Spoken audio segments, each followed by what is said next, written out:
on Facebook or on YouTube. Please let us know if you could hear us. How's the audio? Ali, say something. Shopam, say something. Hey, everybody. Hi, guys. Hello, everyone. Hi. Okay, let's see if people comment to see if we have a good audio. Let us know if you hear us. I see we're live. I think we're live. Yeah, I think we're good. I'm gonna assume we're good. Oh yeah, Beach is saying, and here we go. Beach has us. I see we have Beach today. I see GV. I see Mars. On YouTube. Who else do we have on YouTube? All right. How about nobody's telling us if the audio is good or not? Anybody? Can you tell us if the audio is good? Okay. Yeah, audio is good. Up. Okay, great. Everybody's telling us. Okay, audio is good. Okay, Ali, let's get started. All right. First bit of news is out of Wisconsin, USA. Waitress fired after refusing to serve transphobic customers. So the actual story that this lady, Brittany Spencer, put out on Twitter was that she was working at a place called Fat Joe's Bar and Grill in Wisconsin on Saturday night when she overheard two of her customers at a table she was serving making transphobic comments about another customer. So she goes up to the table, right, to start taking their order and whatnot, but they brought her into the conversation and said, don't you find that person over there to be disgusting? And Brittany says, no, I don't. And a matter of fact, she turned around, walks over to her boss and says, can you have somebody else serve this table? I don't want to serve a whole bunch of homophobes. So, or transphobes. So her boss said, actually, you have two choices here. You can serve your customers or you can leave. And so she chose to leave. And by doing so, she was fired. And of course, everyone's really upset that she got fired for refusing to serve the transphobic couple at her table. The issue is that it's reported that these people were harassing the other customers, but that's not the story that Brittany Spencer told on Twitter. So I don't know. What do you think, Armin? What do you think? And Shubham, what do you think about this? I don't know. I think, okay, she has every right not to serve them, right? Obviously. But that's not the question. The question is if the business also has the right to fire her. Like, if she has the right not to serve them if she doesn't like. But here's the thing. If she was transgender herself and she got fired for that, that might be being transgender, that's a protected class in many... Okay, so we have to think about this morally and legally, all right? Morally and legally. Legally, I think the business had every right to fire her. Morally, I think it was a really bad move. What do you think? Well, I think that we equate this to a few different things. So, like, if a Muslim is working at a grocery store and refuses to do their job and checks somebody out because they have pork and wine, right? So they're not going to serve that customer. If they can't do their job, then they have to leave. That's the way I've always seen it. So in this case, I really appreciate her. That's the thing, is I really actually appreciate her for leaving, because she stood up for what she believed in. But did they have, were they correct in firing her if she wasn't doing her job? Then yes. But here's the deal, right? Is those two customers, according to everything I've seen, her Twitter online and the comments from her boss as well, said the customers were just talking amongst themselves.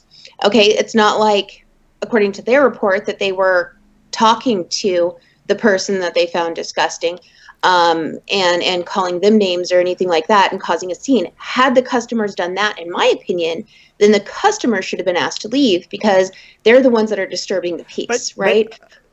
But even if they're just talking to themselves, even if they weren't causing a disturbance, as an employee, you have the right to be like, I don't want to serve these people, but you have to understand the consequences for holding your moral position might be that you lose your job, okay? And you are deciding that that is more important to you than keeping your job, and that is a reasonable position to take. In fact, it's a moral position to take. There's no you must do your job. No, maybe you don't want to do your job if your job requires you to serve people that you don't like, while understanding that holding this position might make you lose your job. Okay, and legally the business has every right to fire you over that. But just because they have the right to do that doesn't mean that they needed to do that. They could have been like, yeah, I mean, as a business, you could have been like, well, you have to do your job. This is your job, so you're not doing your job, then you're fired. But also, as a business owner, they could have also held the position to, no, we're going to support our employee over this. And we also don't like serving transphobes. And they could have done, like, both of those positions are legally, any of those positions were legally okay for the business owner, right? Sure. The business owner could have also been like, yeah, actually, we support our employee. We don't want to serve transphobes here. And that's because transphobes are not a protected minority, right? So not serving them is completely legally fine. So they could have done that. So just because they're legally in the clear, that doesn't mean that they're morally in the clear. In fact, I think the business owners made a morally bad decision. I think it would have been, yeah, what, yeah. This is what the co-owner said about this, and quote, "The comments were made in a private conversation and we're not harming anybody else. We don't take a stand on any conversation people have. We're not going to impose anyone's political beliefs, moral beliefs, ideals on any single person. We're just here to serve food and drinks." Really? So I don't know if you had some people coming up with KKK costumes, or with like, would you be able to be like, hey, like if a business? I think that goes beyond a private conversation, though. That's the thing that again everyone's seeing. Sure, it's upsetting everyone else, and that's what I was saying. If these customers were calling out another customer, if they were disturbing the peace, certainly I think anyone would agree that those customers would have been the ones who needed to be issued out. But the co-owner is saying that this was a private conversation. Right. It's a private conversation, but they could have also been like, okay, that's our position as employers, but if one of our employees is uncomfortable, we could have just asked somebody else to serve them. They could have easily done that. Right? Could have. Yeah, I don't know. I just think like they didn't need to... Yeah. Here's my issue with this. They're saying it was a private conversation, but they brought the employee, the waiter, into their conversation. So was it really private anymore? Allegedly. I don't think it was private anymore when they brought the waitress into their conversation, asking her if she thought they were disgusting or not. It ceased to be a private conversation. Right. I mean, even if it's a private conversation, I think the employer could have easily been like, I mean, yeah, you're in the right to be like, hey, we don't want to get involved in people's opinions. That's not our position as a business. But it would have been equally okay for a business to say, yeah, we don't serve bigots here. I think that's fine. Or I think that'd be great. I think it would have been great had they taken that stance. Or they could say that we do serve bigots, but if one of our employees is uncomfortable with serving bigots, we'll support them. That's another position that they could have taken. Right. And mind you, I'm over here. Like I said in the beginning, I agree with her and what she did. And I don't just agree, I applaud her. Right. Thank you. Thank you, Brittany Spencer, for doing what you did. I think you're a hero. Okay. But my problem is I don't want to be a hypocrite. All right. I don't want to sit here and say, absolutely, this company should have done this because it's something I believe, right? What if I'm having a conversation with a friend at a restaurant, a private conversation about atheism, right? And my waitress, I ask her a question and she says, I don't want to serve atheists. And the company comes up to me and says, you know what, we're a Christian organization. Get out. Right? I mean, that's what we're asking here. And that's what this company is saying they specifically don't do. Right. If you're a bigot and you're having a private conversation, then whatever, we're here to serve food and drinks. That's their prerogative. It's up to, as we've said in many times in the past, it's up to society, the community, the people who go there to say, hey, you know what? I don't like transphobes. I don't like homophobes. I don't like these, and stop going there. Right. Unless, okay, by the way, actually, you're right. This could be a double-edged sword. So Stephen actually pointing at that's one of the top comments. He's saying, well, it goes both ways, I suppose. Not the trans people, but refusing to serve people. Whether or not you agree with her, if you support her decision to not serve someone based on their beliefs, then you should also support people that refuse to serve people whose beliefs you support. Okay, that's got a little bit confusing, but I think what Stephen is saying is that if we support this, what if tomorrow a Christian restaurant decides that they don't want to serve atheists, would we Right. would we support that? Let's So say. I think we have to be careful. Hmm. Just because we like it, doesn't mean that the company did wrong. Does that make sense? Well, I guess we have to be consistent. Right. Being the only difference is that we might agree that atheists should maybe be a protected class. I don't know, because we're so attacked. But I don't know, because atheism is based on your decision. You're deciding to be an atheist, so maybe it shouldn't be a protected class. Like maybe we should, as atheists, maybe we should be protecting the rights of a Christian organization to say we don't serve Christians here, we don't serve atheists here, because that's not something that is genetically we're born with, right? That's something that we have decided. It's based on our views, right? So if we saying, I don't think it's okay to say we don't serve trans people here, we don't say serve gay people here, we don't say serve black people here. I don't think any of that is okay. But I don't either. But if we agree that it's okay to say we don't serve transphobes here, because being a transphobe is something you decide, then are we also agreeing that it's okay to say we don't serve Muslims here, we don't serve Christians here, or we don't serve atheists here? Are we opening that door, or are we going to be consistent and support all of those positions as well? Do you guys would you guys support that? No, and that's the point I was making here. Yeah. Is that we have to look at that in this way. This company tries to simplify this and say we're not here to worry about what people are saying and talking about at their tables when it comes to anything political, religious, Right. whatever it is. We're here to serve food and drinks, and if they want to be those people, that's fine. That is their purpose as a company. That is their purpose.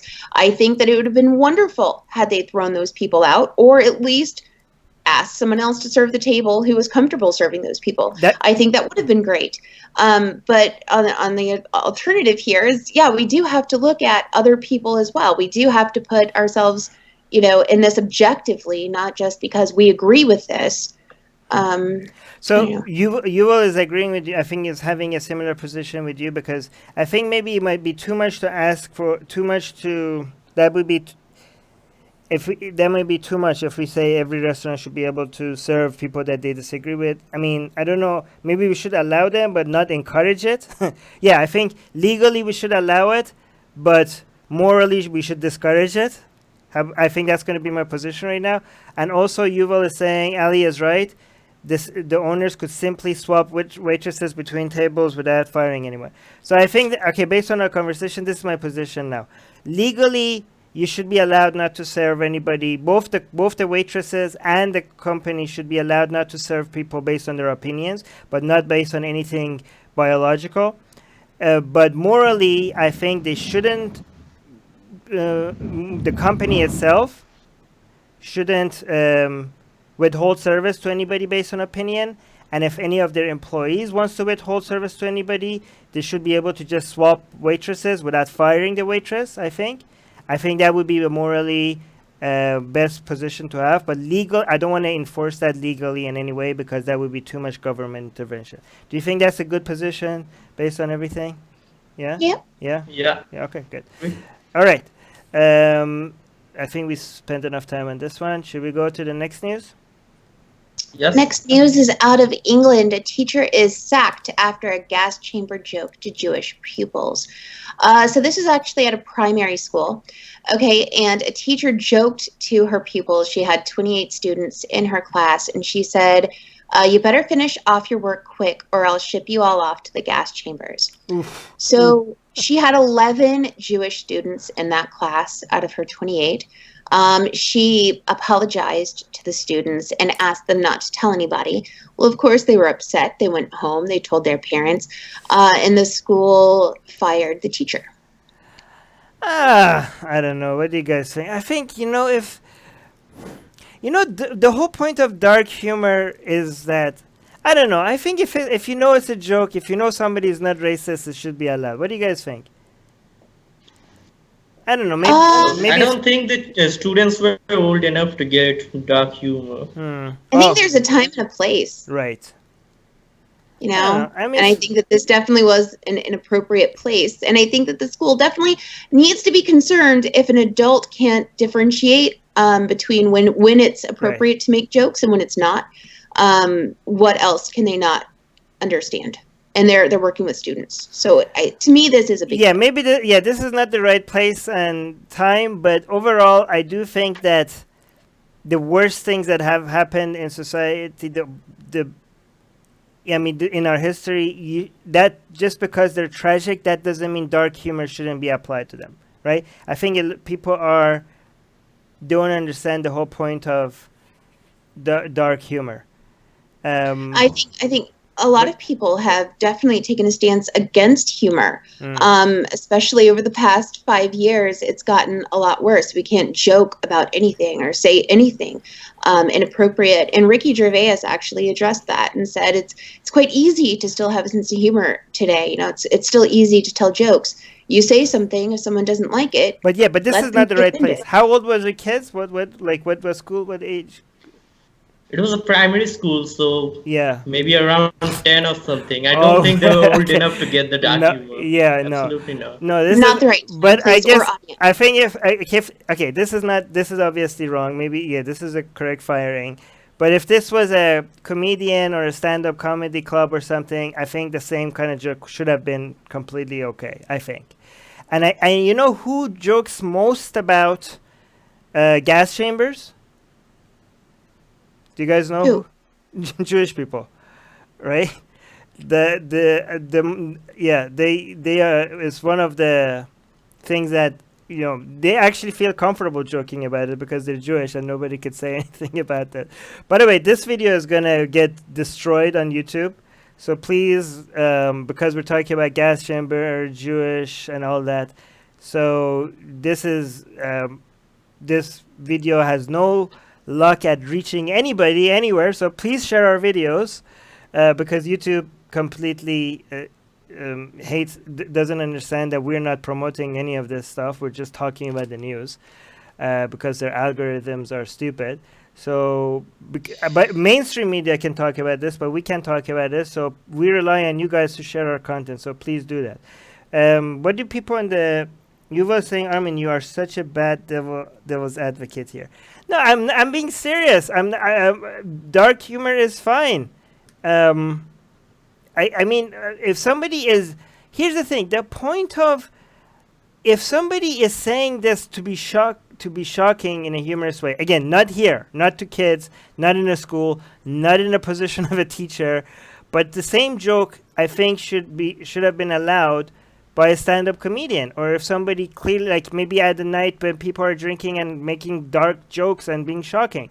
I mean, the whole point of the understanding of making such a joke is that it's shocking because everybody understands that this was a tragedy. It wouldn't have been shocking if people that are listening to it and are like, oh, like laughing and going, oh, if they didn't have an understanding that this was an absolute tragedy. You have to be on the side of this as an absolute tragedy for it to be a shocking, dark humor joke. Or, if you're on the side of, if you're a Holocaust denier, or if you're on the side of, hey, Holocaust are A-okay, this wouldn't be dark humor at all, because it wouldn't be dark. Like, I mean, come on, like, you have to go, you guys, the offense junkies are trying to blur the line between people that are, that are using dark humor, for shock value or to say something.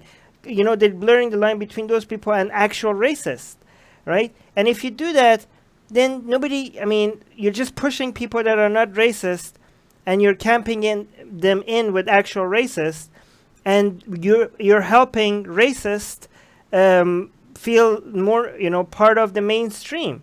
And you're making more people join them, and you're also making accusations of real racism much harder to be recognized because, you're just using it so loosely. So if people are using, dark humor was so normal just 10 years ago or even 5 years ago. Like comedians made jokes about race stereotypes and about their own race, about other people's race, and people loved it. I don't and about the most darkest things that has ever happened in history. And I mean that's one of the coping mechanisms people have with tragic events, and also to remind and you also to keep them fresh in our memory.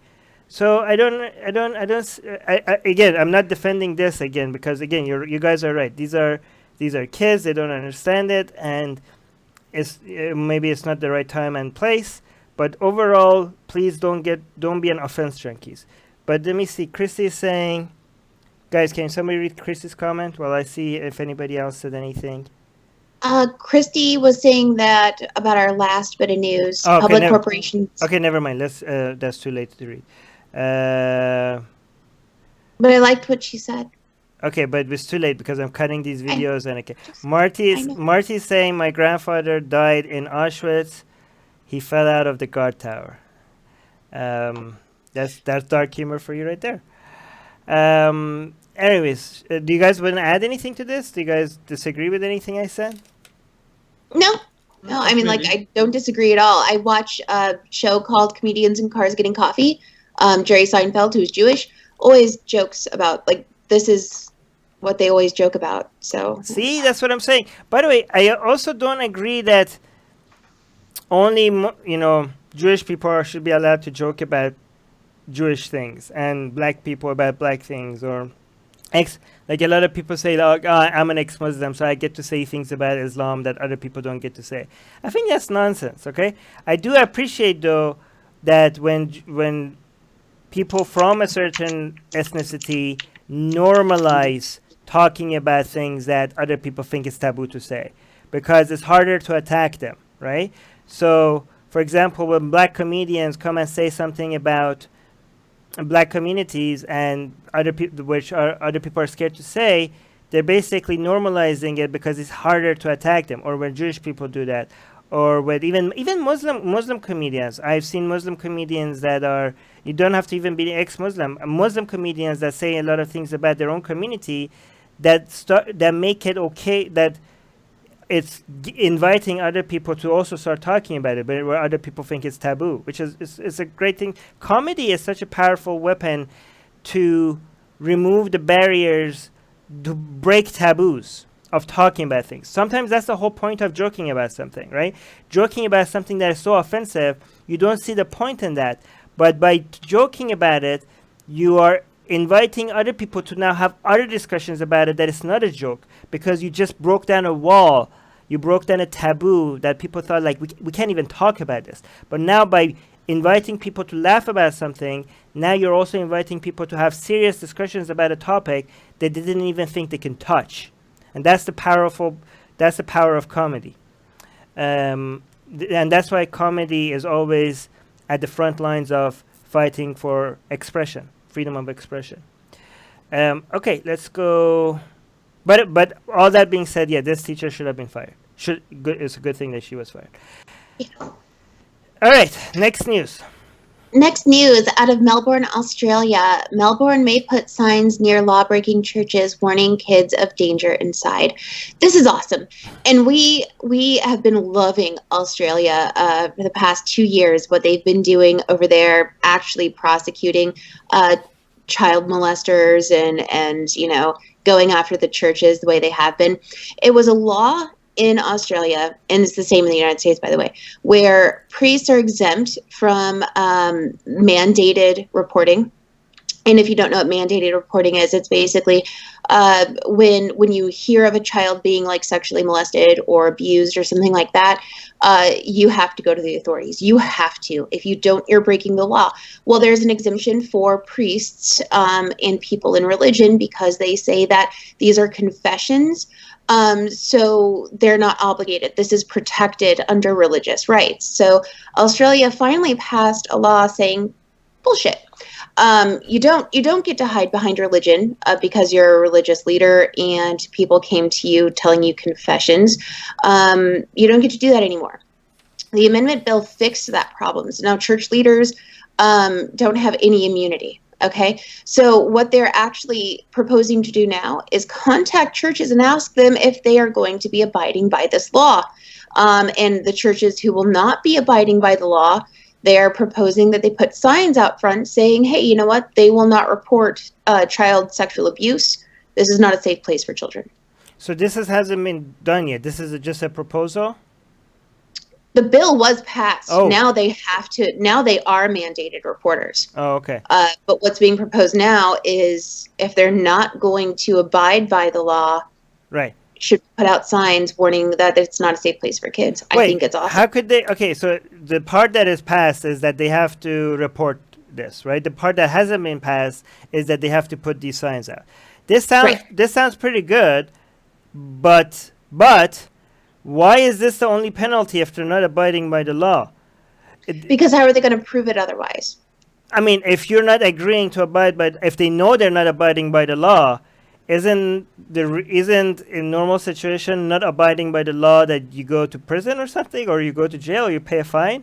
Like, well, you can't go to prison if you say you're not going to. I can sit here right now and say I'm going to go out there and speed. I'm going to go out there and I don't fuck the law. Like, I can sit here and say that all day long. No one can come and arrest me for it. So these churches can definitely say, no, we're not going to abide by that. And what are they going to do? They haven't actually broken the law by saying they're not going to abide by the law. And so that is why they become a danger for children. Okay, this is pretty good, but I wish they went farther and they just like, okay, we're shutting you down. That would be awesome. That would be more awesome. But still, like, if you're not going to agree to abide by the law, then yeah, we're closing down the church. Right. Yeah, your church doesn't exist. Yeah, but I do like the fact that Australia seems to keep taking on the lead when it comes to all of this. Like, it seems like among all the countries, Australia, this is just one of the many other examples. I don't know. Maybe we're just getting more news from Australia. California tried to pass a bill like this, and it was rejected. So right. So these are all anecdotal, so we're not sure. But based on the so don't take this with a grain of salt. But it does seem like Australia keeps giving us example of them being the leading country against child molesting priests, which is pretty good. Good job in Australia on all of this. I do want to be a little bit more nuanced and give credit to some churches and some priests that welcome this. Did you guys see that somewhere? Because I heard that as well. So there were some Catholics and leaders and some, I don't know, churches that were very happy about this and they encouraged it and they welcomed it. So I just want to make sure we give credit where credit is due, not to be completely biased against priests. Some people were saying this is. Not every religious person is an asshole. Yes, that's my point. That's my point. Rick is saying the signs should be put on every church and should say not safe for anyone. Yeah, actually, that's a good point. Yeah, not. That's Rick. You're right, but one day, Rick. Tom Says is saying, hope the kids will be informed about the dangers of religion at the drag queen story hours. I don't know what that got to do with this. All right, so should we go to... Wait, hold on. Next news. This one's pretty intense, you guys. Bear with me. Disaster is unfolding in Syria as videos emerge of U.S. allies being slaughtered and hundreds of ISIS prisoners escaped during airstrikes. So it's hard for me to really give a summary on the entire news article. So I'm just going to give a little bit of what's going on. A U.S. official told CNN on Sunday that the campaign to defeat the terrorist group ISIS in Syria was over for now. And ISIS has a second lease on life with nearly 100,000 people to rejoin their jihad. I don't necessarily think that's true. They don't exactly know if the people have escaped or if they have been removed to a different location. You want to give some background to people that haven't been following the news, so that these are the ISIS members that the Kurds were holding in northern Syria, and now the Kurds are because Trump announced that they're moving out of northern Syria, Turkey is moving in. to create a buffer zone in northern Syria, to create a place where to take over the Kurdish area, to create a buffer between the Kurds, which they see the YPG, which is the Kurdish unit, Kurdish group, which they see as terrorists, terrorists that are anti-Turkey. Create a buffer zone between them and Turkey as a way to defend Turkey, and as a way to create a place where they could bring all the Syrian refugees that are in Turkey back to Syria. But by doing that, the Kurds in Syria were allies of the United States that helped United States attack ISIS, and they were holding a lot of ISIS prisoners. And by Trump moving out of that area and betraying the Kurds, which were the United States allies, now Turkey can attack the YPG. But now the YPG, which is again the Kurdish group, is saying now they can't hold the ISIS prisoners, and why a lot of ISIS prisoners might be going free.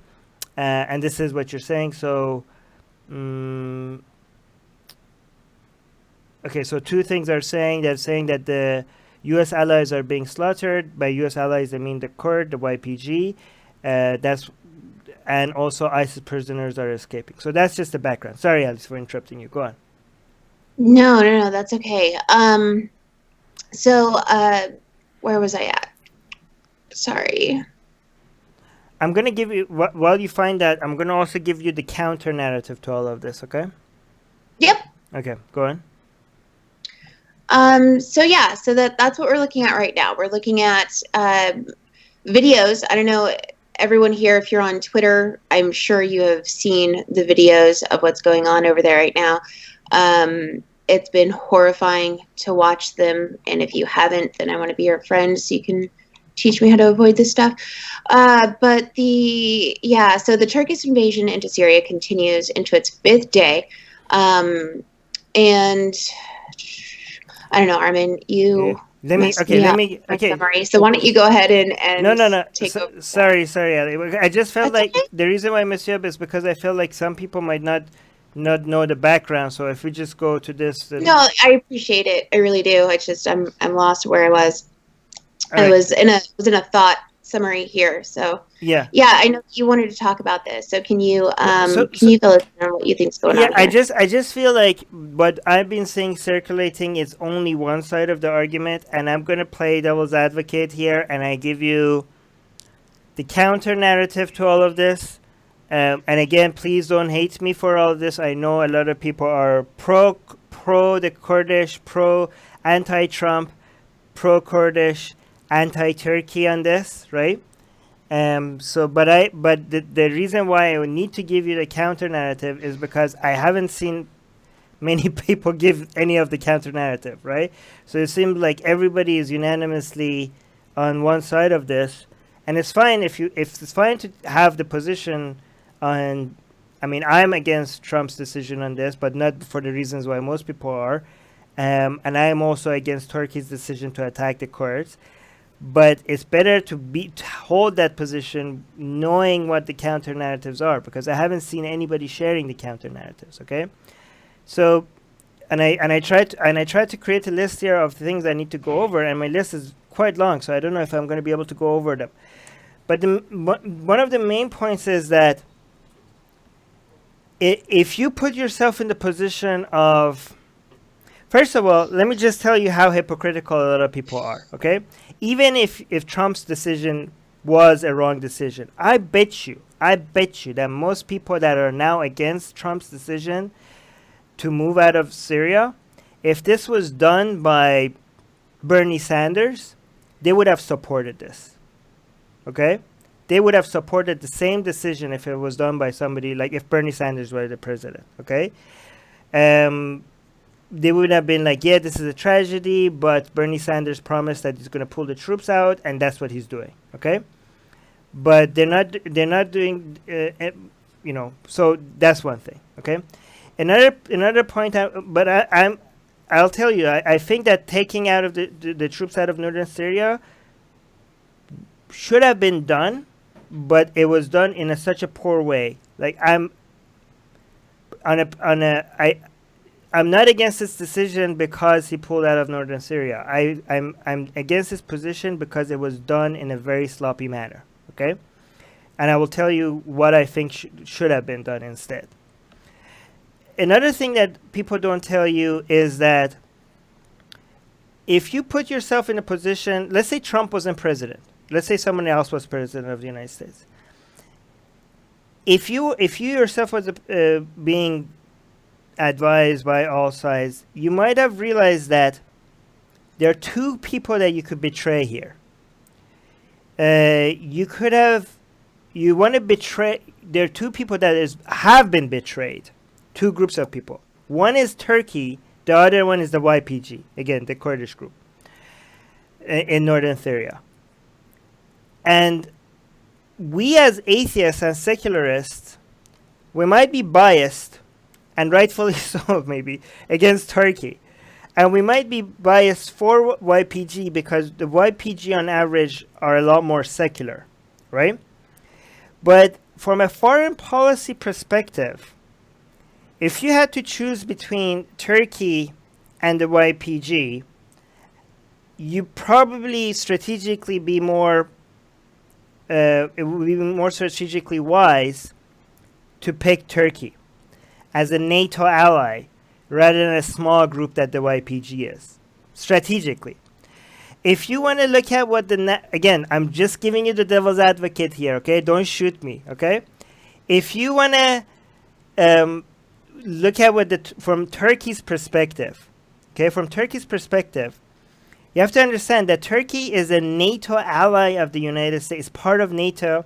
It's a country that has a lot of treaties with United States, a lot of trading agreements. The Kurds are not a country; they're just a group of people in northern Syria, and YPG is considered a terrorist group to one of your main allies, which is Turkey. Again, for us, it's really hard to look favorably on Turkey, given that Turkey is not just an Islamic country, it's an Islamic country where it's becoming more politically Islamic but every freaking year, right? So for us as atheists, it's hard to accept this. But as a country, as the United States, looking at Turkey, they are a NATO ally. And we might see YPG as not a terrorist group. So here's the thing. The PKK is another Kurdish group that is recognized as a terrorist group. Not just by Turkey, but by United States, by European countries, and almost any other country. Is a legit terrorist organization, right? So what Turkey is saying is that the YPG is linked to PKK, which is a terrorist group. So that which makes YPG a terrorist group. And because it's Turkey who's saying that, we don't trust Turkey, especially given that Turkey arrests all of they don't have any unbiased reporting. There is no free media in Turkey. Everything that they report is biased, so it's hard to take them seriously when they report anything to us. But this is their own fault, because the truth is that the YPG is linked to the PKK, okay? But this is Turkey's own fault. This is why a free press is so important in your own country. Because when you're so biased in your media, even if you're saying something that is true, nobody would believe you, okay? The truth is that the YPG has the same command structure as PKK. They share fighters. Fighters keep going from one group to another. And if you look at every time there's an attack on one of them, the other side condemns it. Every time there's a victory on one side, the other side celebrates it. So they are pretty much linked.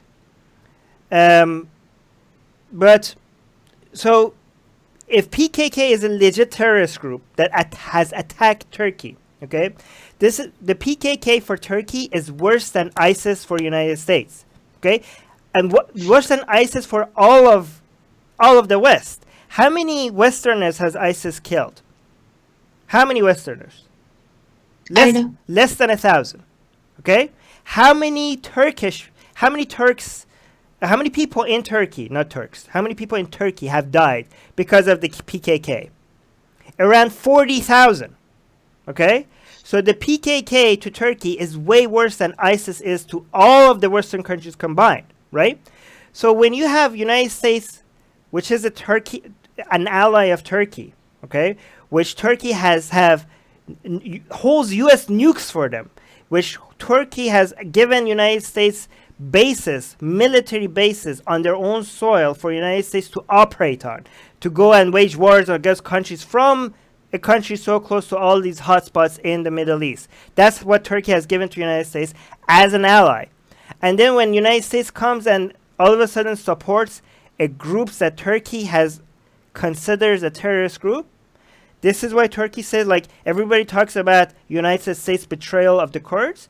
Well, what about United States betrayal of Turkey as a country? Okay, again, I'm just giving you the narrative that other people don't give you, all right? And this is why United States, when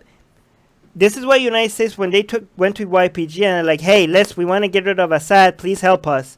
And we want to fight jihadis in Syria, please help us. YPG was like, yeah, sure, let's help you. You have our back, we have your back. And when Turkey was like, well, what the fuck? Well, the United States came and said, like, okay, you guys need to change your name because we don't want to because we don't want to look like we're betraying Turkey. So they said, like, okay, let's rebrand ourselves and call ourselves the Syrian Democratic Forces, and just let's put some Arabs in our group so that we're not the YPG. But everybody knew that they were the YPG, right? And then here's the thing. The YPG was never that interested in fighting Assad. They were just wanting to make that northern Syria autonomous. They attacked Assad because of United States supporting them. But they were never much interested in fighting Assad anyways, right? They were interested in fighting ISIS and some other terrorist group. And again, here's the thing. United States, there's a lot of the jihadis that United States is attacking, United States used to be supporting a lot of these jihadis against Assad, okay? And Turkey as well. So I'm pointing at hypocrisy. I want to also point at the hypocrisy of Turkey. Turkey is now accusing United States as supporting a terrorist group and rebranding terrorist groups, like changing YPG to SDF, which is Syrian Democratic Forces. Like, you guys, we can see what you're doing. This is our terrorists, and you're just rebranding them and using it for your own good. But you are allying with our enemies, and this is a betrayal of Turkey. But Turkey is hypocritical for mentioning that because Turkey itself, at the request of United States, armed Al-Qaeda forces by rebranding them against Assad. So United States and Turkey was happy to support terrorist groups when it wasn't the Kurds, right? Turkey itself also helped rebrand terrorist groups when they were fighting Assad. But now they're calling out United States as rebranding their terrorist group to SDF. So that's another point. Okay, so what else I wanted to mention? Does that make sense to you guys? Oh, just so that you guys don't think that I am defending Turkey that much. Yeah, I just want to mention that because you shouldn't. No, I know, but I'm just giving you the counter narrative, right? But I'm also pointing out the hypocrisy of Turkey, and I'm also going to point out that this whole anti-Kurdish move that Turkey is having, Erdogan is having, wasn't something that they were originally interested in. Turkey is making a big deal right now. So I'm now going to stop the devil's advocate, and I'm now going to go full-on anti-Turkey a little bit, just so that you guys don't shoot me. Turkey now is accusing everybody, oh, you're cooperating with the Kurds, you're cooperating with the YPG, which is connected to PKK, and PKK are the boogeyman, the evil, so evil that anything that even touches PKK or even remotely is connected to PKK, anybody that cooperates with that is betraying Turkey. And they failed to remind you that they originally went directly to PKK, and they were trying to negotiate with PKK themselves directly, not even with YPG that is all connected with PKK. Turkey originally was going with demilitarization, being friendly with everybody, even negotiating with PKK, trying to de-escalate everything. So they're like, wow, this is great. Everything is working, right? That's good. Erdogan is moving in the right direction. This was the path that Turkey was going with for a very long time, and Erdogan seemed to be continuing that. Seemed to be very good.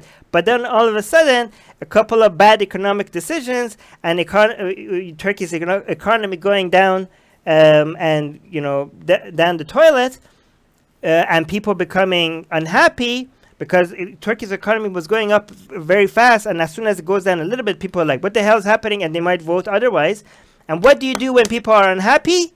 What do you do to get votes? What is the number one way to win elections when people are unhappy? When you have domestic issues that people are unhappy, what is the most surest way that has worked time and again to get votes and get reelected? What is it? Start a war. You scare the shit out of people, okay?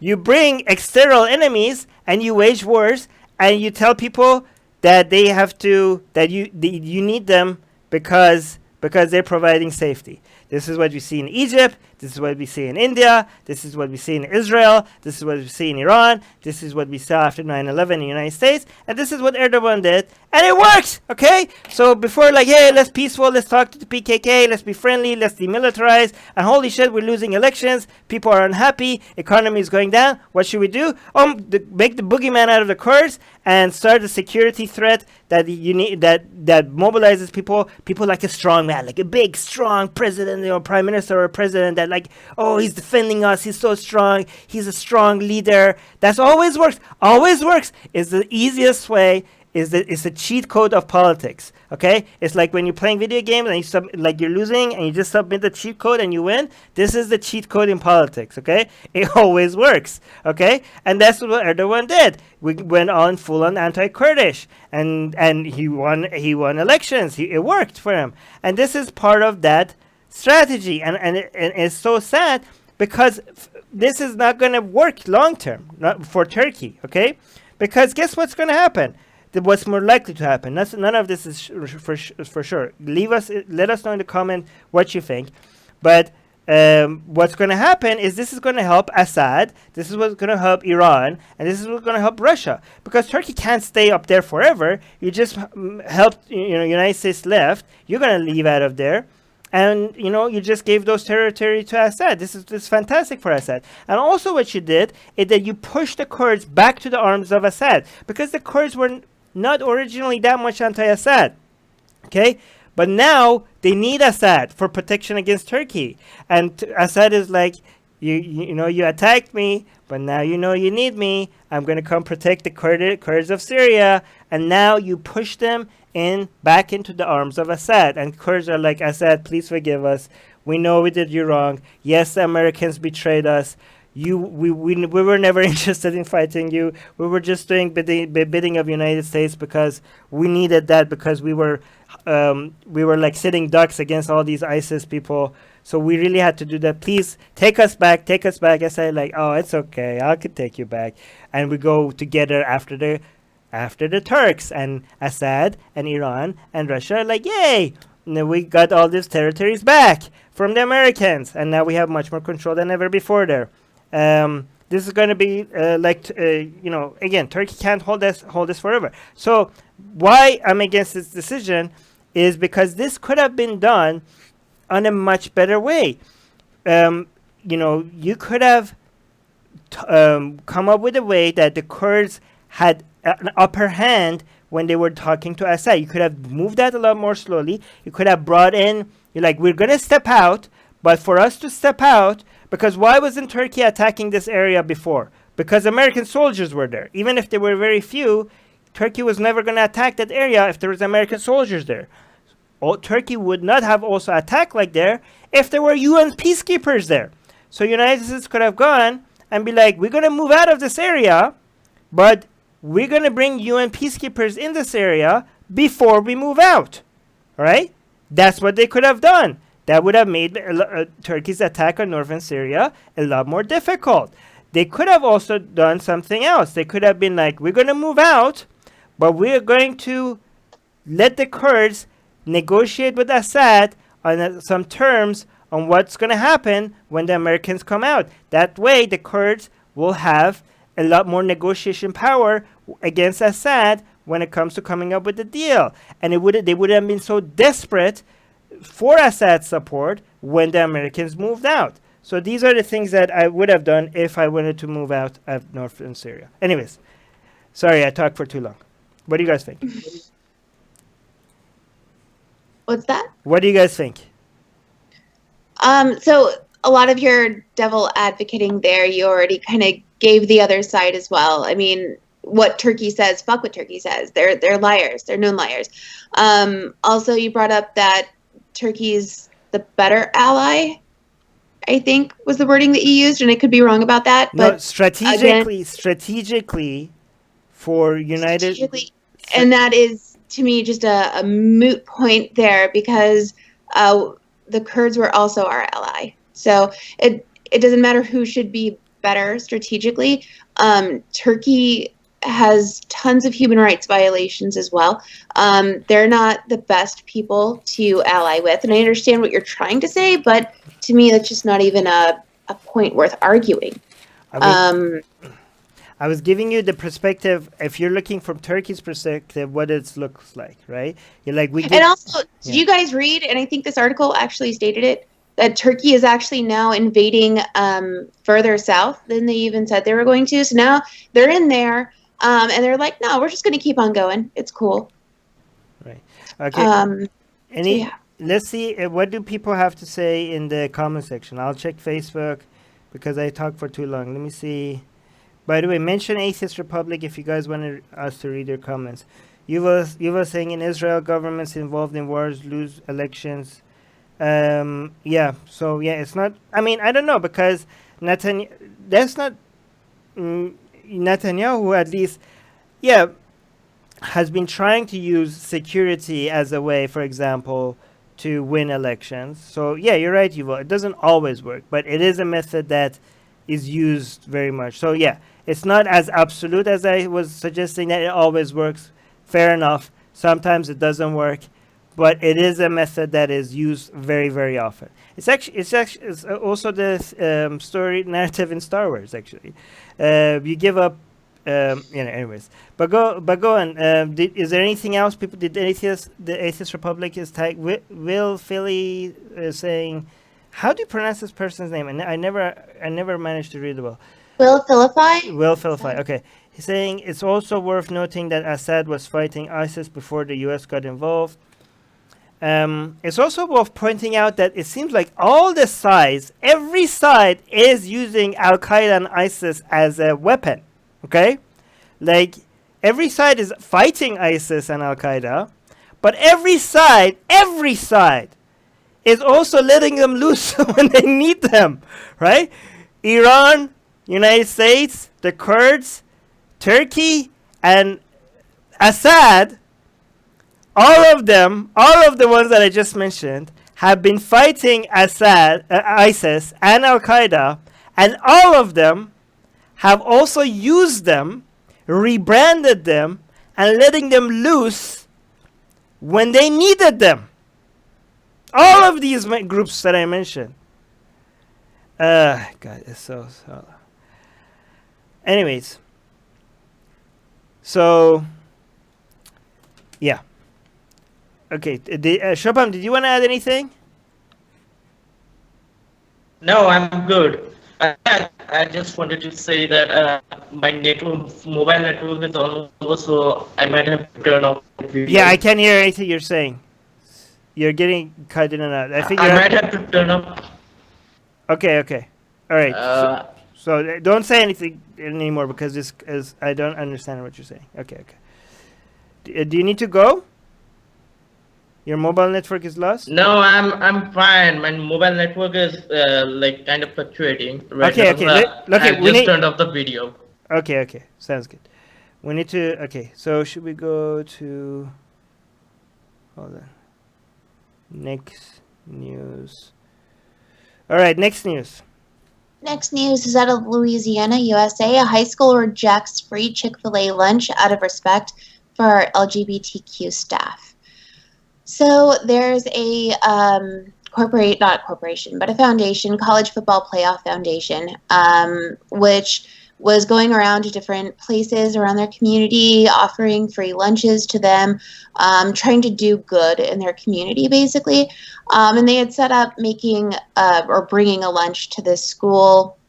They had actually already agreed upon a different place, but for some reason they showed up with Chick-fil-A, and the high school turned it down, saying that they don't, even if it's free, and the school's money didn't go for it, they won't eat Chick-fil-A out of respect for their LGBTQ community. Before people get really upset about that and think it's stupid, the food did not go to waste.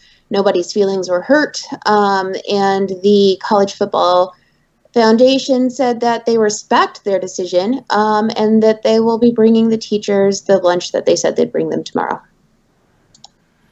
Okay, just for people that don't know, why do we say that Chick-fil-A is anti-LGBT?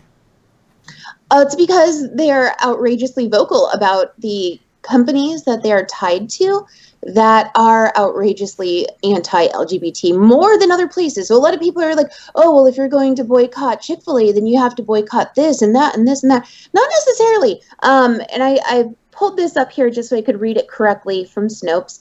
But so the Chick-fil-A, like I said, is tied to, very vocal, very out about the different organizations they give millions upon millions of dollars to. And there was a claim that Chick-fil-A helped fund the anti-LGBT death penalty law in Uganda, which was a mixture of truth. Because here's the deal. Chick-fil-A gives millions upon millions of dollars to an organization called WinShape Foundation, which actually funds the National Christian Foundation in Uganda, which helped make the laws. They actually go out and punish the gay people in Uganda, and they actually helped fund the bill to pass making being gay punishable by death. So Chick-fil-A is tied to all these organizations. They give millions upon millions of dollars to these organizations. They're open and honest about their stance about anti-equality in marriage and everything else. So yeah, people are pretty angry about it. Yeah, is it these other organizations that are anti-LGBT that they support? Is it the CEO that is supporting them personally, or is it the company itself that is supporting? It's the company itself, and that's what a lot of people argue. They say, well, we can't hold the CEO responsible. However, it's been reported that it actually comes from Chick-fil-A. And regardless, to me, say it is the CEO and what it's doing with its personal money, if they are being voiced, if they are just throwing this out there to everybody, look, this is my personal money, I hate all of you gays, I'm going to pay all this money to these people to help keep you suppressed, and Chick-fil-A keeps them around? Yeah, no, still have a problem with Chick-fil-A. Okay, so do you think that it's immoral for somebody to eat at Chick-fil-A? Like would you eat at Chick-fil-A? Me personally, I would not. Do you think it's immoral for somebody to eat at Chick-fil-A? Knowing all of this? No? Why not? I don't. Aren't they supporting an organization that is supporting... I mean, you're part of the LGBT community, right? Right. And if I go eat at Chick-fil-A, wouldn't you be like, why are you supporting an organization that is... Why are you giving money to an organization? Okay, let me rephrase that. I was quick to jump on the gun there. Would I still find what you're doing morally wrong? Absolutely. Could you and I still be friends about it? Absolutely. That's the point I'm making. We actually had this problem in our group, in our Atheist Republic closed group recently, where somebody asked, do you support Chick-fil-A, knowing what they do and where money goes, from their organization? And anyone who said yes, the poster actually wanted to block all of those people and not even talk to them. So I think that, in my opinion, I love the person who did it. But I think that if you disagree with people, you should talk to them about it. So do I find it morally terrible? Absolutely, I do. Would I still be friends with people who eat at Chick-fil-A? Absolutely, I would. Oh wow. Okay, that's a very interesting position.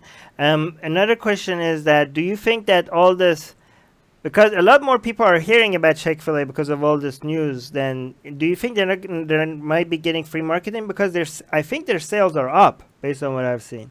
Actually, they're not. Sales are not up for them because they're being pulled out. They're being pushed out of places. People don't want to eat at Chick-fil-A. This is actually working. They just set up a place in the UK. Someone please correct me if I'm wrong, but I read that it was getting shut down. Christy brings up in our live chat, same as Hobby Lobby. Hobby Lobby is another group that has done the same thing. They're very vocal about being bigots. And they've gotten boycotts as well. No, their sales are up. After their sales are up. Yes, 17% for the year, and now they're growing so fast that they're only behind McDonald's and Starbucks. Then why are they being closed down? They're being closed down, but it's not. But overall, it's not having that much of an impact. They are being closed down. Yeah. So I wonder if they're getting free marketing from all this attention. Well, what sucks is that if that is the case, if all this attention is giving them free marketing, and people are like, "Oh, yay, I hate gays too, so I'm going to go eat at Chick-fil-A," then we have a bigger problem. Well, I mean, but I hear a lot of people say like, "Oh yeah, I wish I don't eat there, but it's so sad because their food is so good." That's what I always hear. So a lot of people might be like, "Is there like maybe I have to check it out?" Again, another news item: Chick-fil-A sales continue to climb despite LGBT boycott. Number 3 restaurant in the U.S. Chick-fil-A. They're getting pushed out of airports. They're getting pushed out of places, but apparently what they have now is, still going strong. So this is why it's very important for people to look at numbers instead of just instead of news items that come. Because if you look at news items that show up on your feed, this seems like a victory, right? But if you actually look at the numbers, they're doing stronger than ever. They're actually number 3 in the United States now. That is shocking. Yeah. So again, people might have to rethink their strategy when it comes to activism if it's this. But you can't say for sure that it's all this attention they're getting from LGBT is the reason why they're growing. So I don't think people need to rethink their activism, and I urge people, don't eat at Chick-fil-A, because this is where their money is going to. It is, and they're not secret about it. So I urge you not to. If you're still going to, we can still be friends, but definitely want to talk about it.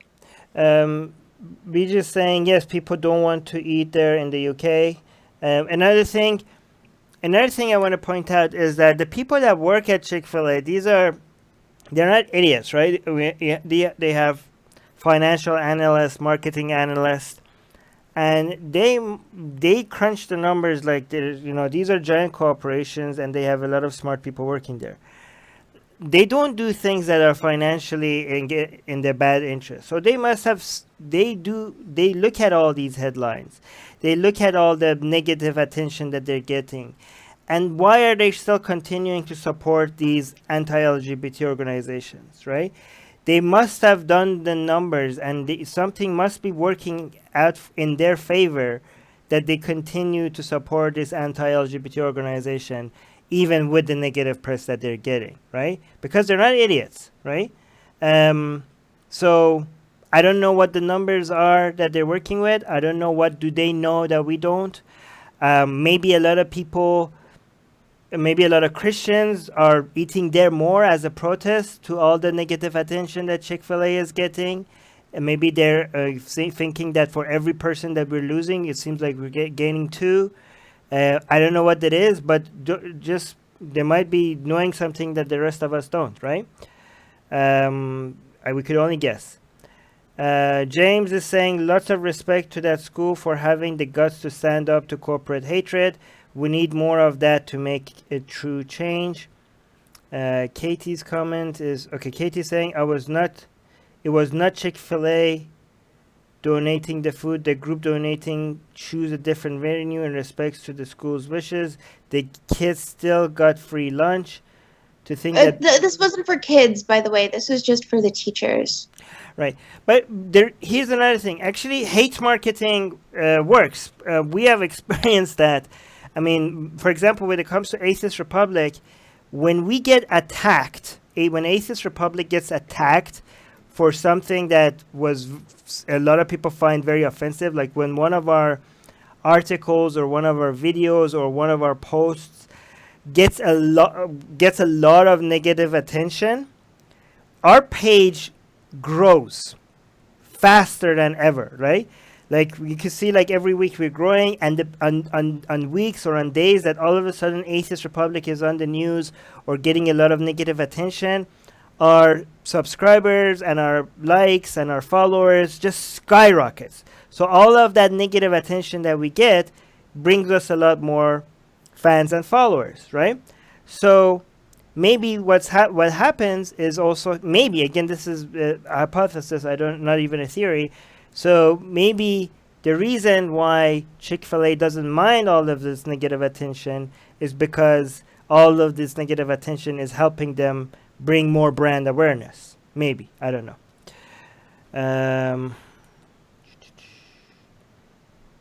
All right, so do you guys have any other thing to add here?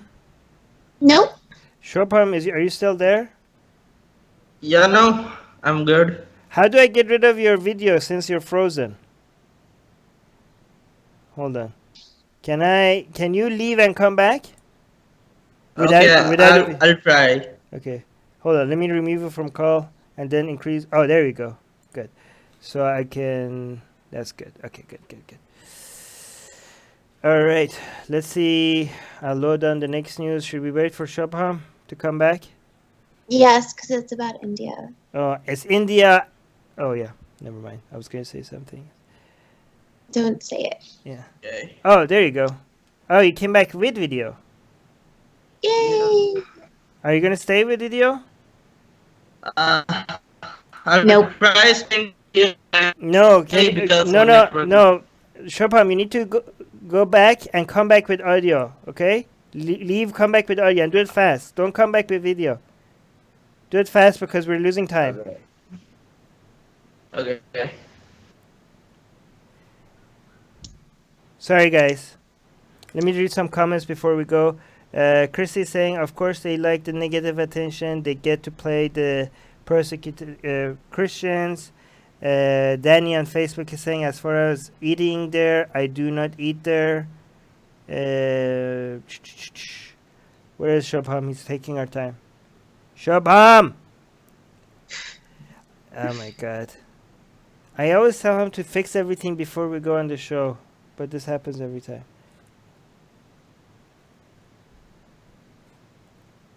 Come on. Where are you? Okay, let me read some more comments. Beej is saying, no. All right, guys, ask us a question while Beej... No, I'm going to read Christy's comment. Christy said, my girlfriend and I have joked about having Chick-fil-A cater our wedding. Of course, we'd never go through with it, but it'd be fun to see the looks on their faces. I think it would be too, Christy. I think that it would actually be really creepy because Chick-fil-A has like this thing where they walk around saying my pleasure every time like you say thank you for something, and they're like my pleasure, and I think it'd be weird having all these my pleasure bots roaming around at your wedding. That'd be really funny. They say my pleasure? They say my pleasure. That's so creepy. So when you say thank you, like when you, I know they hand you food and you say thank you and they say my pleasure. Oh my or God. I don't know. That and it's still like that. It's been like 10 years. That sounds like a cult. The way Chick-fil-A defends itself is that they serve everybody, no matter if they're gay or not. So that's how they defend themselves in regards to LGBT stuff. All right, we can't wait for Shubham anymore. Let's go read the next news. All right, next news is out of India. Rejected by parents, India's first transgender pilot gets funding from Kerala government for training. Adam Harry, who is from Kerala, came out of the closet to share with his family that he was transgender. But it didn't go very well because they actually took away his funding for his school when he was trying to go to become a pilot. But the Human Rights Organization in India, which actually is the Kerala government has a human rights portion to it. When they heard of this story, they funded Adam with the money needed for him to get his pilot training and everything. They actually paid for a 3-year course at the Academy for Aviation and Technology there in India, so he can be the first transgender pilot in India. Is that normal for the government to fund the training for somebody, or is that because that's why we need Shubham here? Because I don't know if that's normal or not. Oh, okay. Shubham, where are you? Okay, never mind. So we lost Shubham on Skype. Hopefully, he comes back in the middle of reporting this. But I don't know. What do you think? Would you think this would be okay if the government funded his training because he's transgender? You're thinking. I am thinking. I just don't want to be a hypocrite, right? Yeah. And that's what I'm thinking. And I think that it's safe right now to say I don't know. I think personally, again, this is one of those things where I agree with it. So of course I want to sit here and say, yes, that's great.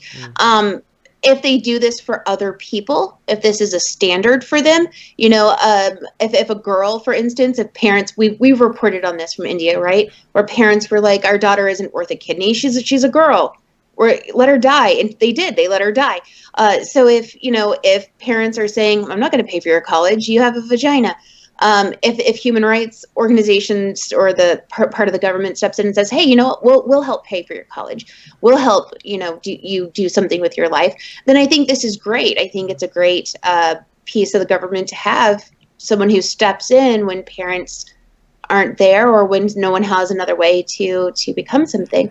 So then I wouldn't, of course, I think it'd be great. But if this isn't their status, I think that, we'd need to figure out why they were doing it this time. So so I know like the government sometimes sponsors somebody that deserves it, that has been struggling, to make an example of supporting somebody, to inspire other people. So those things are great. I do suggest that if somebody has been struggling because of being like, for example, in this case, I think is perfectly fine because this person has been rejected by the parents and has been fighting against all odds and has been able to become successful and become talented and everything and push back against society and is now accepted as a professional, which is great, right? And I think for a government to celebrate something like that and encourage something like that, it might encourage a lot of other people that are also feeling rejected and demonized to that they could also see as a role model, right? But the key thing that deserves the extra support that is worth taxpayer money being spent on it because it benefits the society as well because it's might encourage other kids, other people in the society. But the key thing should be not because this person is a transgender, but because this person has seen hardship. You know what I mean? And I know they go hand in hand in this situation, but if there was a case that somebody was a transgender, but they weren't struggling like this person, I don't think that they should be supported just because they're transgender. You know what I mean? Like, I think this person, because has been fighting an uphill battle because of being transgender, then an extra help is a worthy cause, right? But if, I know, it's not simply because they're transgender. You know what I mean? It's what the result of being what happened because of the transgender, the circumstances that they had to deal with because of being transgender, those circumstances means that they could use a little bit more support, not just being transgender by itself. Do you know what I mean? Does that make sense? Absolutely. Yeah. Right. So if you could find, I know maybe it's hard because a lot of people being transgender in many, especially in countries, in third world countries, is an uphill battle. It's hard to find transgender people that don't find, difficult situations to deal with. But if you could find like a rare situation where somebody is transgender but they don't see any discrimination, like I don't think that just being transgender makes you worthy of extra support. And you might think like, I'm also against very limited government intervention. So you might think like, why would you think that government supporting spending money on something like this? Why would you support something like this?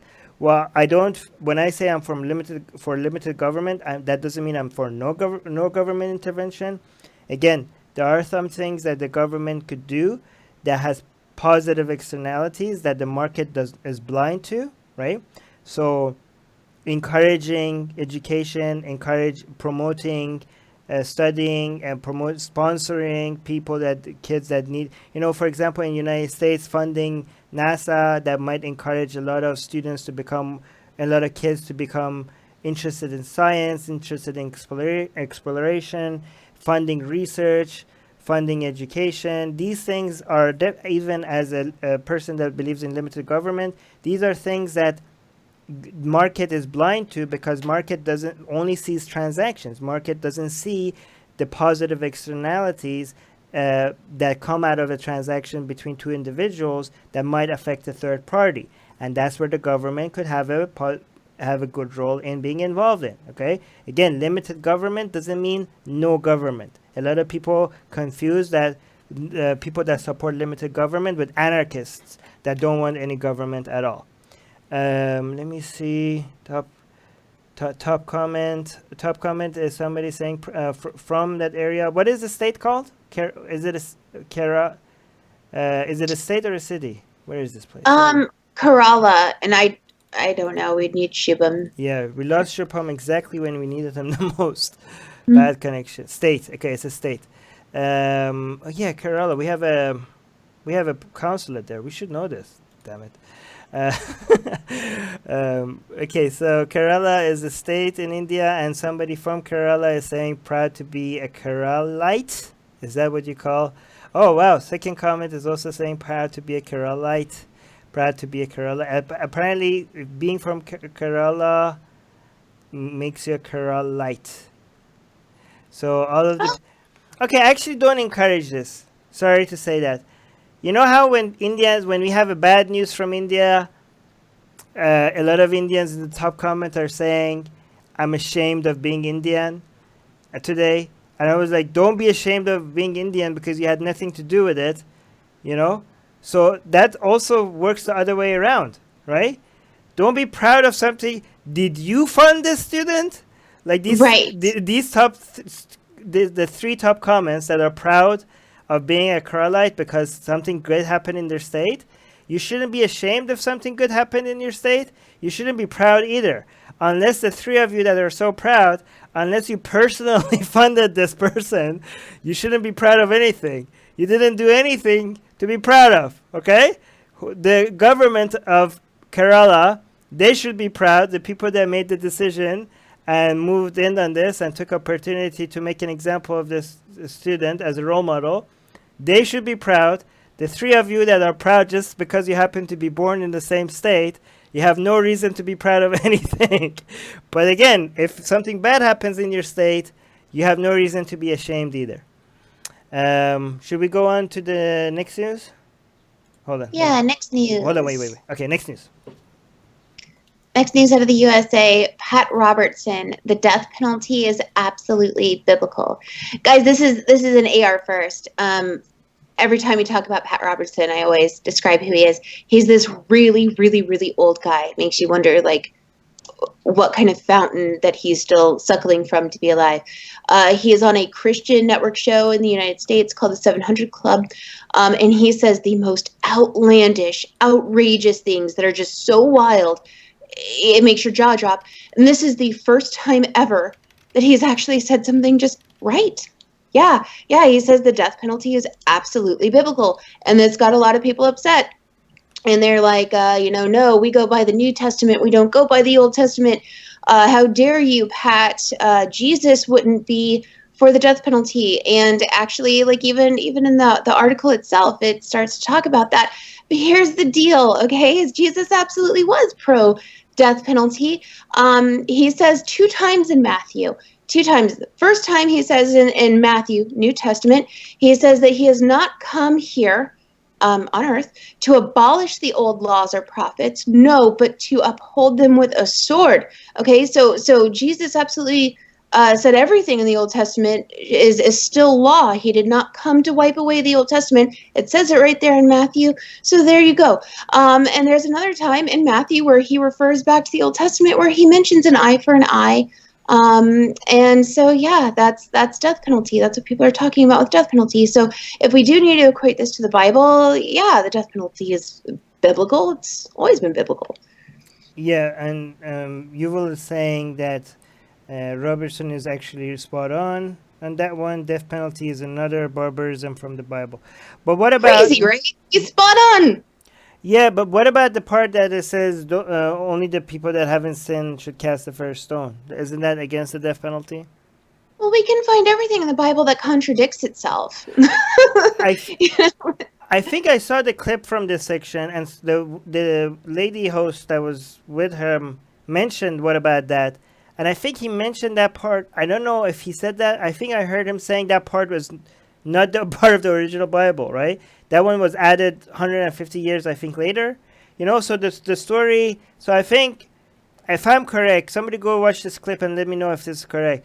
If I'm correct, Pat Robertson subtly admitted that that part was added later, because the part of the Bible that says that, you know, when people are going to throw a stone at this lady because she's a prostitute, and Jesus comes and says, like, only the people that haven't sinned should cast the first stone, that was added many, many, many years later to the Bible. It was not part of the original Bible.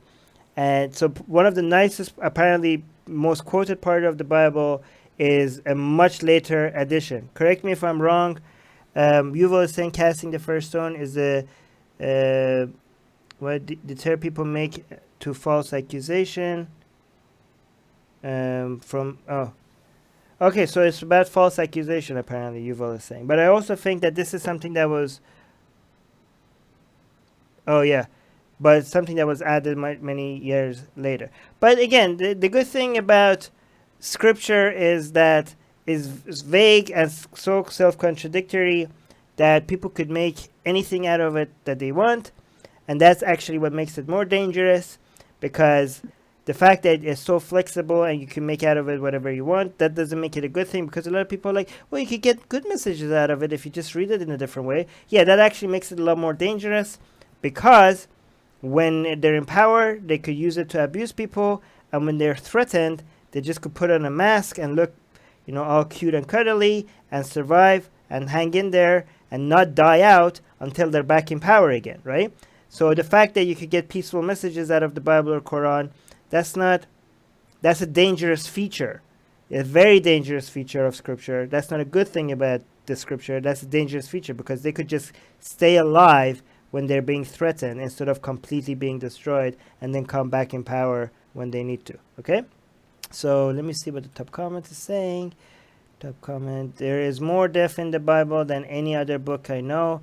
God kills 158 times, even babies. God wants to save me from God killing me. Okay, yeah, we know all of this. Okay, let's see if Chopin can come back. I'm going to call him, see if he could add him back in. Come on, Chopin, you need to fix your connection before we go live like this. Okay, he's back. Are you back? Yeah. Okay. Chopin, you need to fix your connection before we go live, okay? Okay. No, let's not discuss it. Let's not discuss it. We need to go to the next news. Hold on. All right, next news.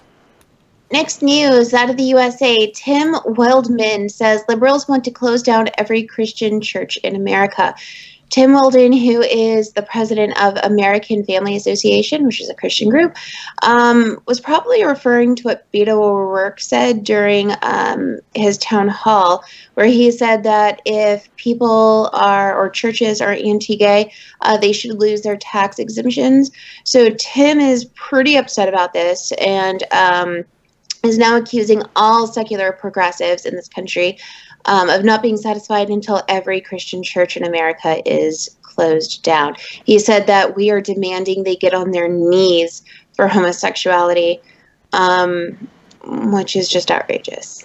A lot of conservatives want to act like the Democrats or the liberals or whatever. They're all atheists and non-religious, which is totally not true. Most of them, in fact, are religious. Chopin, can you mute your mic because there's a lot of hissing noise? Um, you know, most of them are actually quite religious. Most Democrats and most liberals, right, in the United States. That's true, isn't it? Yeah, it is. Absolutely. I mean, the majority of us are Christian in America, so yeah. So it's such nonsense when they want to. I mean, it shows how much more anti atheist or how anti-secular or anti-non-religious these people are, that they have to scare their own base. They have to make liberals more atheistic than they actually are, right? Or more anti-religious. I mean, I wish they were as anti-religious as these people think they are, but the hatred towards atheism or towards anti-religious views is so strong that is used as making liberals seem more atheistic or more anti-religious is used as a way to scare other conservatives, right? But what do you think about this whole idea of removing the tax exemption from churches that are anti-LGBT? okay, so here's how I feel about it. And I think that the IRS actually already has provisions in place is if you're a hate group, you should lose your tax exempt status. Now, I don't like people that go out saying that homosexuals are sinners. They're going to rot in hell. But hey, let's open up our church doors to them, okay? Like, I think that that's a bit ridiculous. But at the same time, those aren't the churches who are causing the problems. The ones that are causing the problems are the ones who are saying, for example, the ones that just held that convention at the Pulse nightclub in Florida, the ones who want to kill us, the ones who preach, let's go kill gay people. Okay, those are the ones that need to lose their tax exempt status. Those are the people who are a huge danger. I don't like these other people, but I don't find them to be, a complete danger. So I think that if we just go by the provisions of the law as they are now, we're doing good. Yeah. I don't think it's okay. I think it's too much. Again, a lot of people might hate me for saying this, but I think it's too much speech policing. If you remove, it takes a lot to be a hate group. I don't think if you just say that we think, our opinion is that being gay is a sin and we don't support this way of life. I don't think that that's the definition of being a hate group. I think what you said is the definition of being a hate group. Like, hey, let's go kill gay peoples or something like that, right? And I don't think the government should be in the business of you lose your tax exempt status because of your opinions, right? You don't do that. You don't do that for other charity groups, right? You don't do that for other charity groups because of the other 501c in the United States.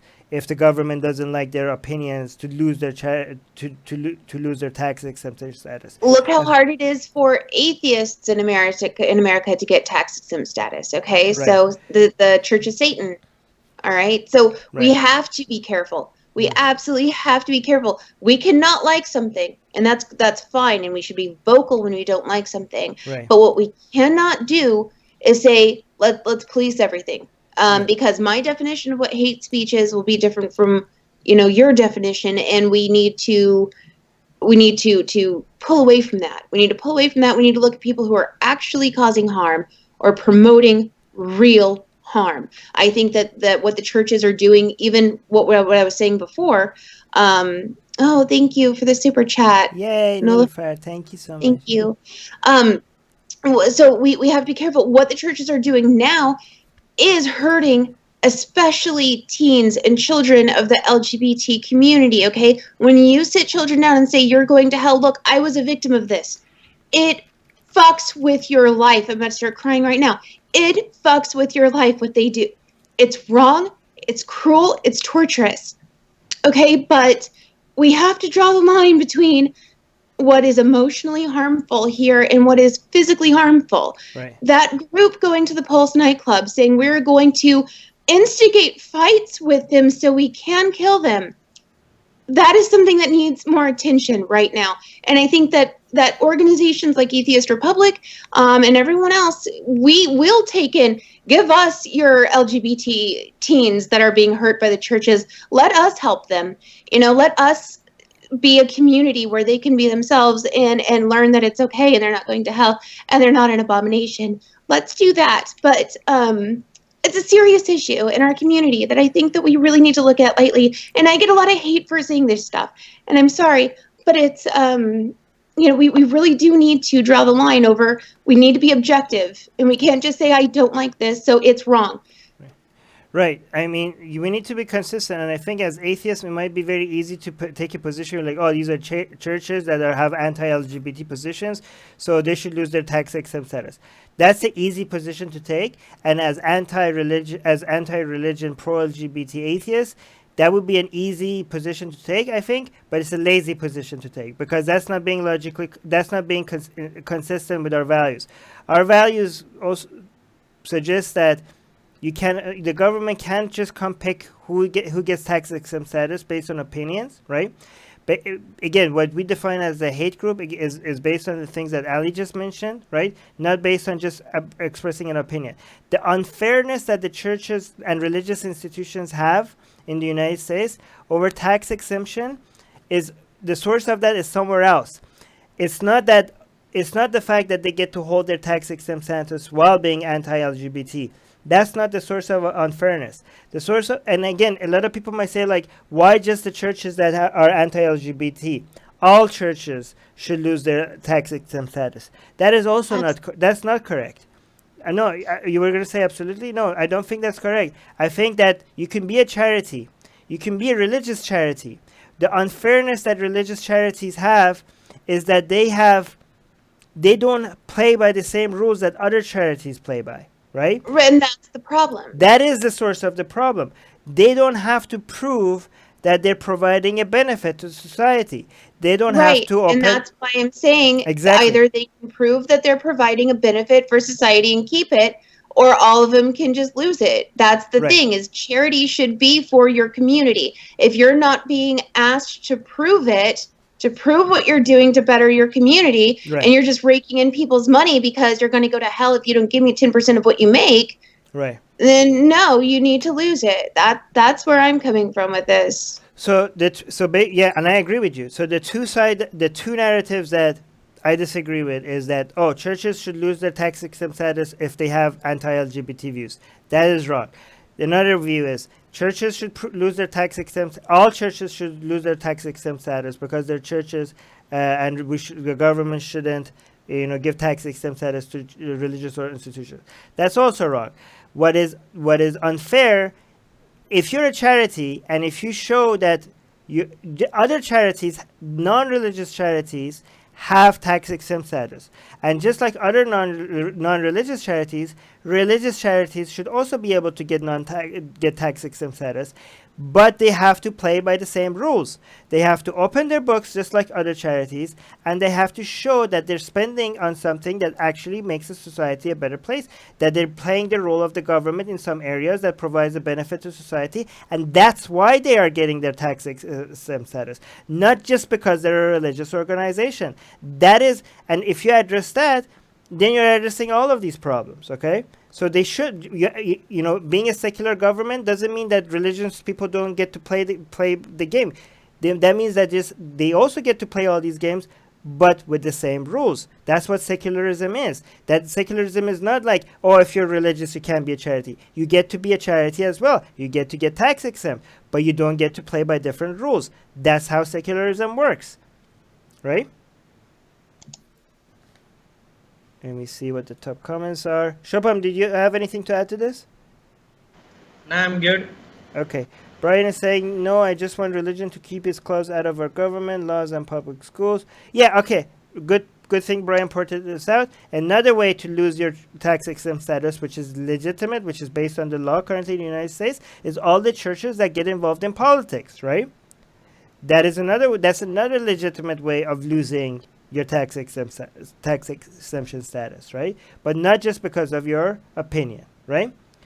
Do you guys agree? Does anybody disagree with us? Nobody disagreeing with this is weird because this is such a controversial thing among atheists.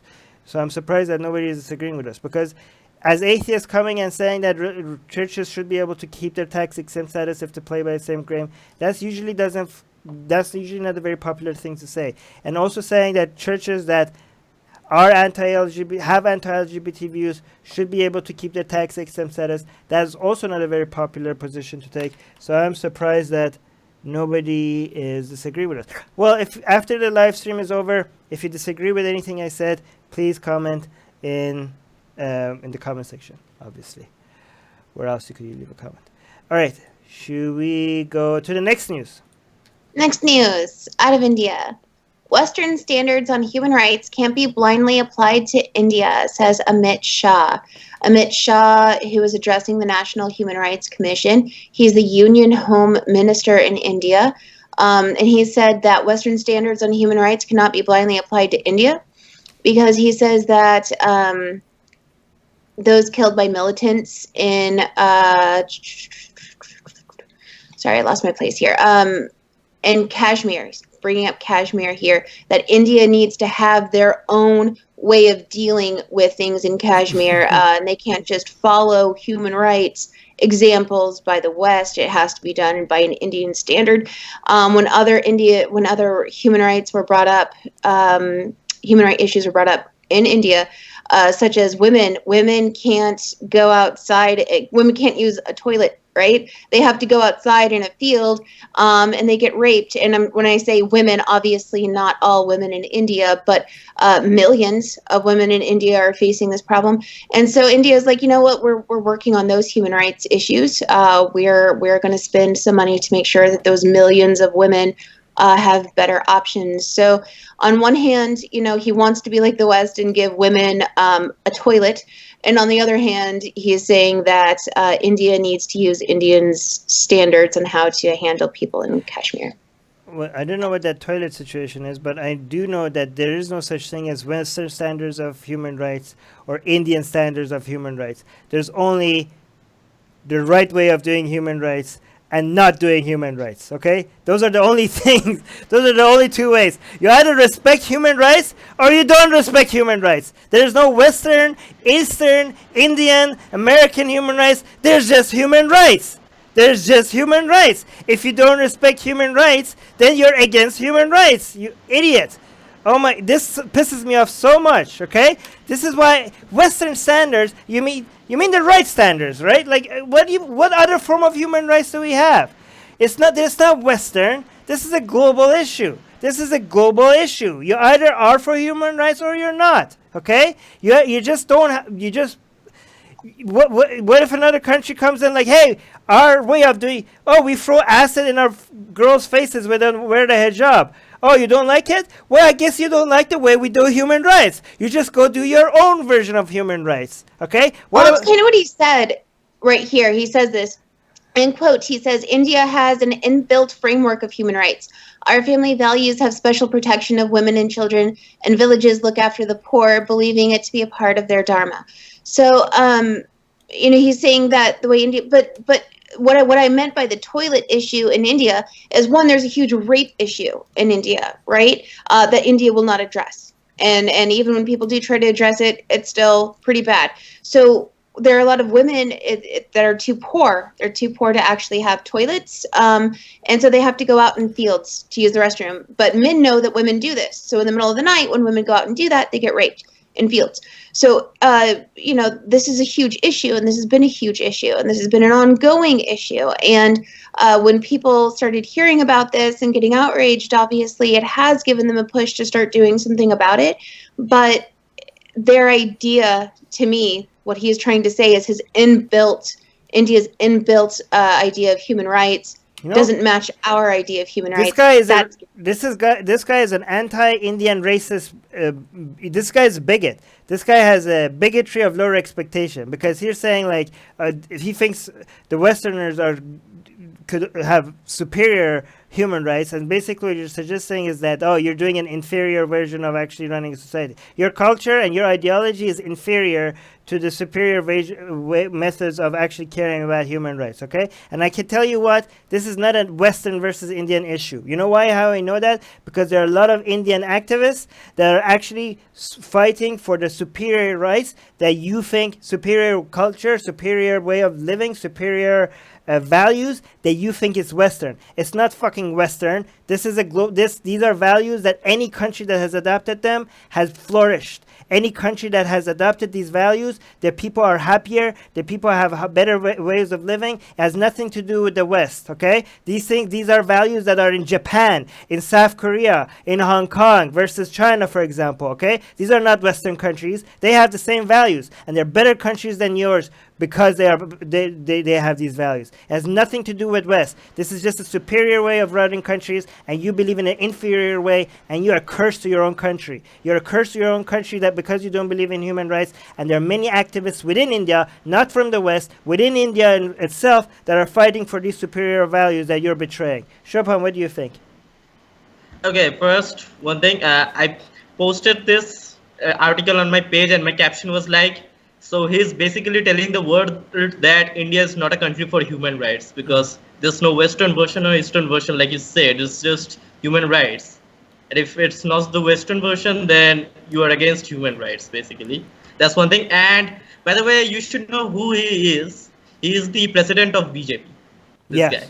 Yeah, he's a big deal. He's a huge deal, right? He's president of the most popular party in India, right? This BJP is the party that Modi came from, right? So this is the Hindu far right nationalists. They are the ones that support this party. Yeah. These are you know, if you think Trump is bad, these are way more. This is the actual. Yeah, they're way worse than Trump. Yeah, these are the actual the far right that people are worried about. It's not happening in Europe as much, or in North America. It's happening with the BJP party. These are the guy. You know why this guy doesn't support Western, quote unquote, Western human rights? What they mean by Western human rights is actual human rights, because there's no such thing about Western human rights. It's just human rights. What they mean by not wanting Western standards of human rights is that we want to betray people's rights. We want to. That's what he means. That's it. These are people. These are bigots. These are people that are anti-minority. These are people that want to take away rights that Indians have been fighting for years, and their excuse is like, oh, we just don't support Western standards of human rights. No, what you actually mean is that you don't support human rights, okay? And again, this is why I don't like people calling these values Western values. They're not Western values. The branding that I always have is Enlightenment values, because these are values that belong to the whole planet. They do not belong to the West. They have been supported by almost every activist in almost every country, and they have been adopted in countries other than Western countries, and they have always been successful, and they have always caused countries and people to be happier, okay, and flourish and grow faster and be more progressive. It's not Western values, it's Enlightenment values, and it belongs to the whole planet.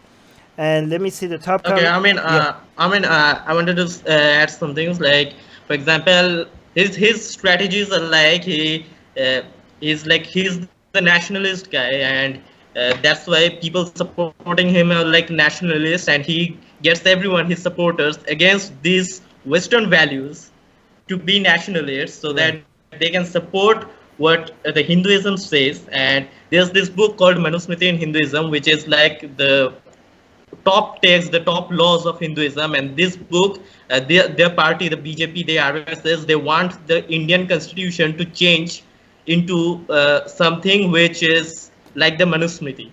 So it is kind of like the Hindu Sharia, okay? Right. And this book supports rape, murder, etc. So how is that human rights? Well, their top laws supports rape, murder, and so on. So how many Hindus are in Pakistan?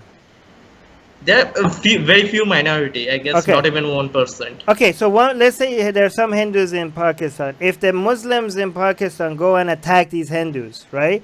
And we go try to defend the Hindus against the Muslims, and the Muslims come like, hey, well, this is the Islamic version of doing human rights. Would this guy support that? Would this guy be like, oh, well, I guess that's their version of human rights, I guess, so we can't say anything. They're oppressing Hindus, they're killing them in the street because they're Hindu.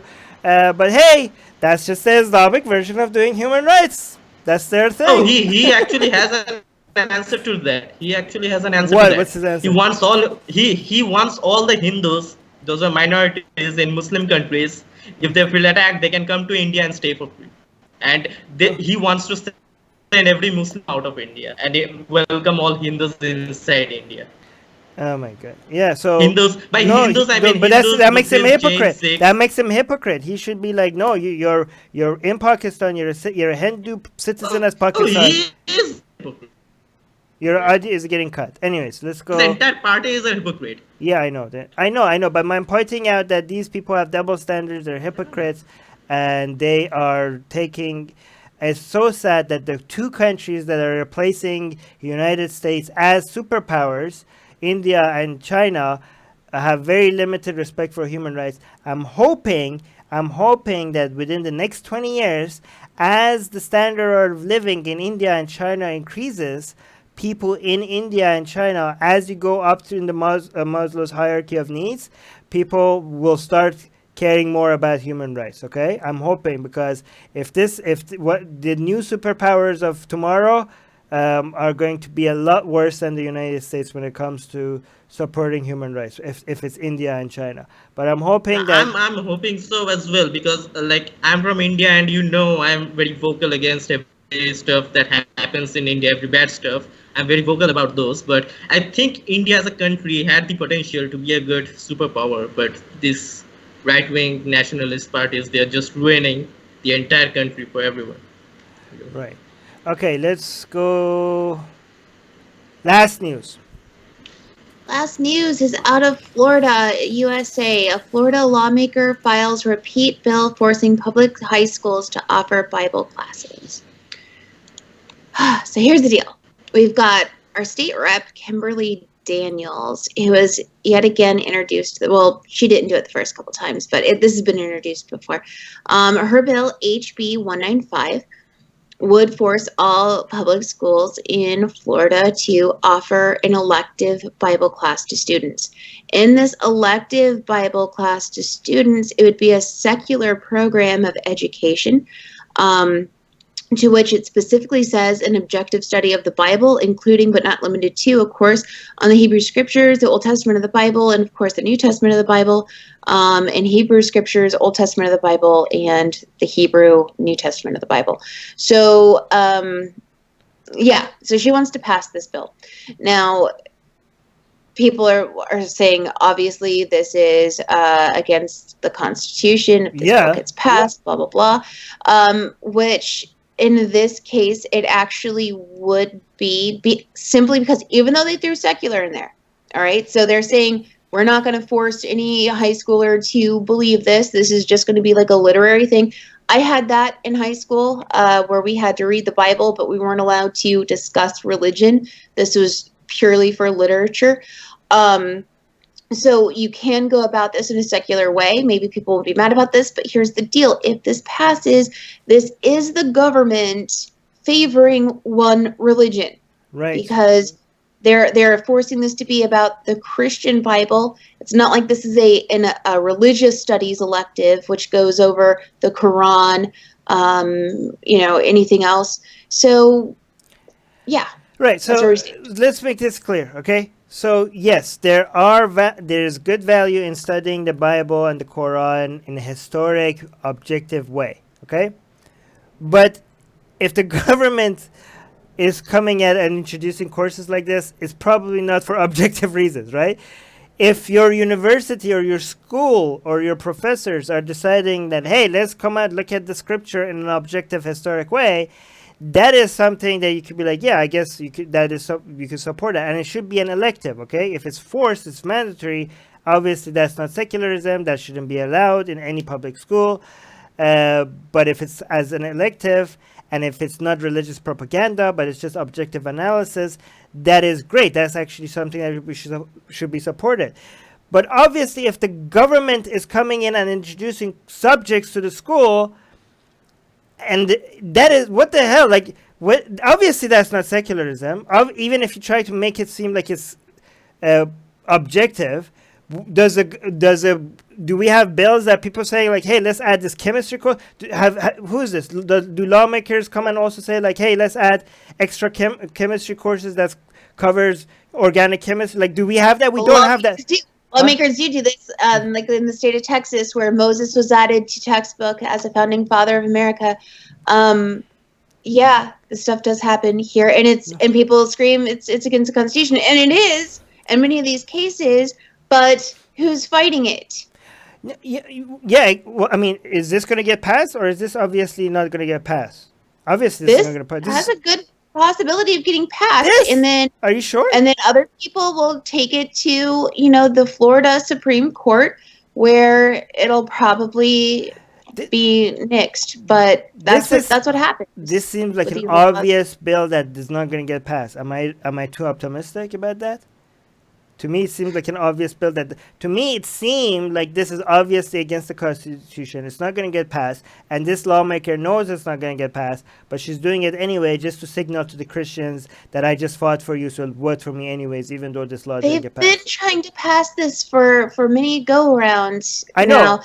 I think that you're giving us too much credit. In the state of Texas, Abbott did pass, absolutely, stamped this into law, that we have to have funerals for miscarriages and aborted fetuses.